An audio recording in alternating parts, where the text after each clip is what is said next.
people. This is a follow-up on my story in regards to coconut milk. A few of you said that you also drank soy milk, and I really wanted to have a look into that for you and have a chat about soy milk today. First of all, would I recommend it generally? Look, regardless of the ingredients, the answer there is no. Soy milk actually contains what we call phytoestrogens, which means that it's a product, it's an estrogen that mimics the natural estrogen found in your body. Unless you are deficient, you have low levels of estrogen, then I wouldn't be recommending that you eat foods that mimic estrogen. In men, it can present, if you have a high intake of these phytoestrogens, you can actually start to mimic female characteristics.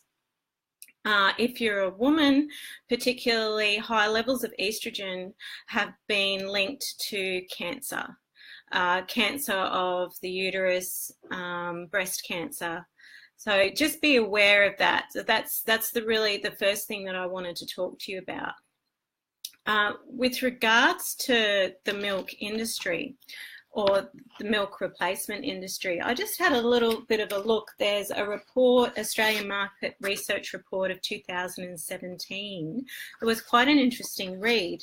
And I found out that the total revenue in 2017 for alternative milk products was $158.3 million. That's a huge amount of income. Hence, the advertising that they spend, the pretty packaging that they create. This is worth a lot of money to the food industry. Now, they also reported that the biggest threat that they see to this industry and to the revenue that they're currently making is awareness of the negative health risks associated with the product. So they're aware of this, but in the interest of making money, we come up with clever packaging and we come up with different terms that we use to describe the ingredients that sound less threatening. So can we please bear that in mind when we're looking at alternative milk products, whether they're good for us, and please read and try and understand the labels. If there are any products that if there are any products that you would like me to look into for you, then please comment and I'm more than happy to do that. So what then am I suggesting that you do? Because, you know, as I've said before, a lot of us turn to these milk alternatives because we can't have dairy. Soy milk, I just simply wouldn't really recommend. It's not something that I would go for. Coconut milk, I had that video and I wrote an article on coconut milk. But again, provided you choose the right one with the right ingredients, and that's a good alternative. And the same for almond milk. And I will do a video on almond milk and an article on that for you as well, because we really need to understand what's in those ones too. But as for soy milk, apart from what we've just discussed, I had a really close look at the top selling ones. And when I began, I thought, and it's kind of a tie, I really felt when I looked briefly at it that this was going to be my big number one do not buy. And see how it's got the lovely little 5-star health rating. Definitely not 5-star health rating. Makes you wonder what they pay for that.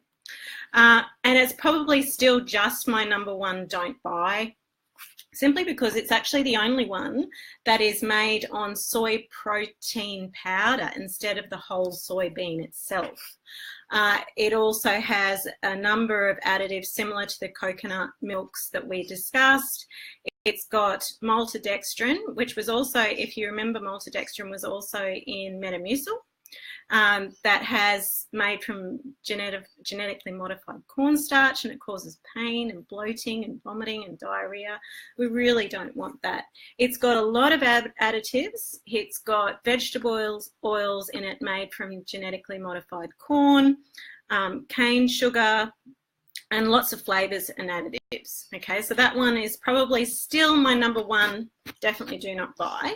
The next one that was incredibly disappointing was Vitasoy, and even though it had, again, this is their clever marketing strategy. They said that we use non-genetically modified soybeans. So they used the whole soybean, 14%. That was where it ended. That's where the good stuff ended.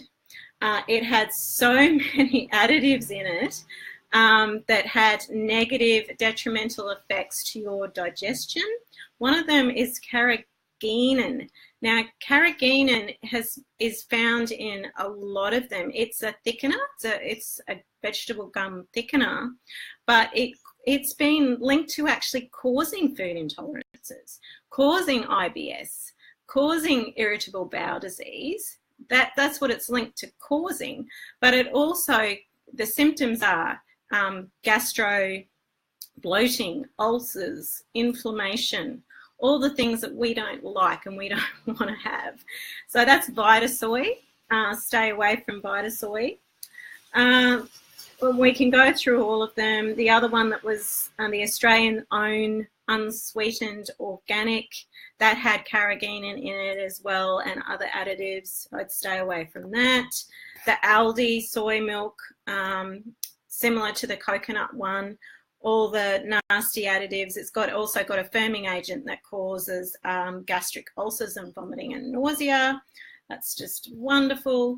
Number 1 and 2, if you can, if you do have low estrogen and soy milk's an option for you, then the only reason I gave Pure Harvest number 1, so they're coming across as a really good company actually for milk substitutes, similar to the coconut milk, is that they're Australian. All right, so they're actually an Australian company. They're organic soy, whole soybeans, 13%. Sadly, they all had some sweeteners in them, and this one did have organic rice syrup, which is one of the better sweeteners. It's not a fructose, which means it doesn't have to be processed by the liver.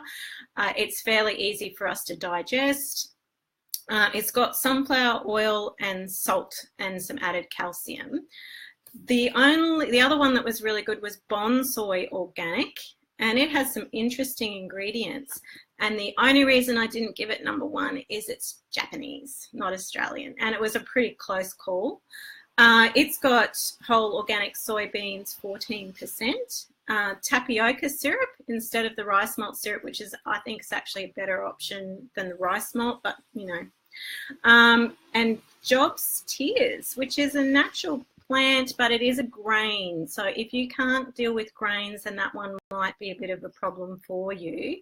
But it is a plant that is really high or contains magnesium, calcium, B vitamins naturally. So rather than adding all the synthetic ones in there to make it sound better, they've actually put a plant-based product that has them found in it naturally. So that's, yeah, they're the only ones that I would recommend if you can take them. The other option that you might want to look at if you can't have dairy is goat's milk. Goat's milk is a wonderful milk substitute. It really does benefit many people. So I hope you like that. I'll write all this up, and let's continue to create awareness in health and try and reduce that enormous amount of profit in the milk market. Thanks for listening, guys. Have a great day.